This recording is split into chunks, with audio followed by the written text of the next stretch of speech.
తెలంగాణలో phone tapping బాధితుల్లో high court జడ్జీలు కూడా ఉన్నారా? రాజకీయ నేతలతో పాటు న్యాయమూర్తి ఫోన్లు ట్యాప్ చేశారా అంటే అవునని అంటున్నారు అడ్వకేట్ అరుణ్ కుమార్.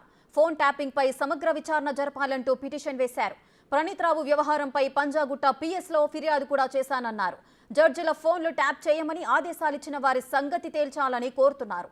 ఫోన్ ట్యాపింగ్తో రాజకీయ నేతల ఫోన్లు, సినీ ప్రముఖులు, పోలీసు అధికారులు సైతం ఉన్నారని ప్రాథమిక విచారణలో గుర్తించారు.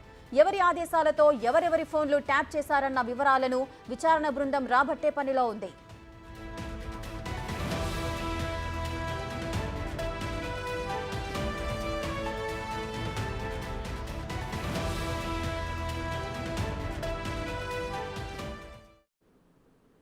తెలంగాణలో ఫోన్ ట్యాపింగ్ బాధితుల్లో హైకోర్టు జడ్జీలు కూడా ఉన్నారా అంటే ఉన్నారంటున్నారు అరుణ్ కుమార్. అసలు ఏం జరుగుతోంది ఈ కేసుకు సంబంధించిన పూర్తి డీటెయిల్స్ మా ప్రతినిధి రాణా ప్రతాప్ లైవ్ లో అందిస్తారు. రాణా, ఫోన్ ట్యాపింగ్ కేసులో అత్యంత సంచలనమైనటువంటి విషయంగానే మనం పరిగణించాల్సి వస్తుంది. ఇన్ని రోజులు రాజకీయ నాయకులు, అలాగే ఫిల్మ్ ఇండస్ట్రీకి సంబంధించిన వారు, రియల్టర్సు, ఫార్మా కంపెనీలకు సంబంధించిన వ్యాపారవేత్తలకు సంబంధించిన వారి ఫోన్లు మాత్రమే ట్యాప్ అయ్యాయి అనుకున్నాం. కానీ ఇప్పుడు ఏకంగా జడ్జిల మీద కూడా ఈ యొక్క ఫోన్ ట్యాపింగ్ జరిగింది. వారి యొక్క ఫోన్లో వ్యక్తిగతంగా కూడా విన్నారంటూ కూడా ఇప్పుడు సంచలనమైనటువంటి ఆరోపణలు చేస్తున్నారు అడ్వకేట్ అరుణ్ కుమార్ గురించి. ఆయన దగ్గర ఉన్నటువంటి ఆధారాలు ఏంటి, దేన్ని బేస్ చేసుకొని ఆయన ఇప్పుడు ఏదైతే హైకోర్టు చీఫ్ జస్టిస్కి ఆయన పిటిషన్ వచ్చారో, దాంతోపాటు ఆయన ఫిర్యాదు చేశారో అతను ఉన్నటువంటి ఆధారాలు ఏంటో ఒకసారి మనం కనుక్కుందాం. అసలు ఏంటండి, ఇన్ని రోజులు మనం చూసాం కేసు రోజుకు ఒక కొత్త మలుపు తిరుగుతుంది. ఇప్పుడు మీరు ఏకంగా జడ్జిలది ఫోన్ ట్యాపింగ్ జరిగిందనేసి మీరు ఆరోపిస్తున్నారు.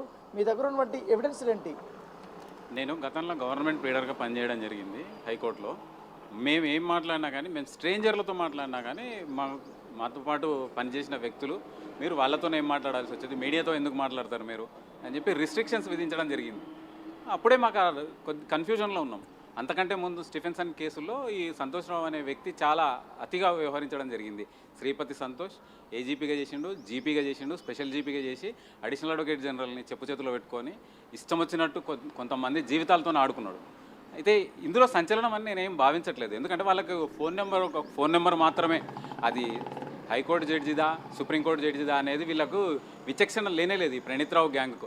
ప్రణీత్ రావుతో పాటు ఈ శ్రీపతి సంతోష్ మా లా ఆఫీసర్లు అందరి ఫోన్లను ట్యాప్ చేయించడం జరిగింది.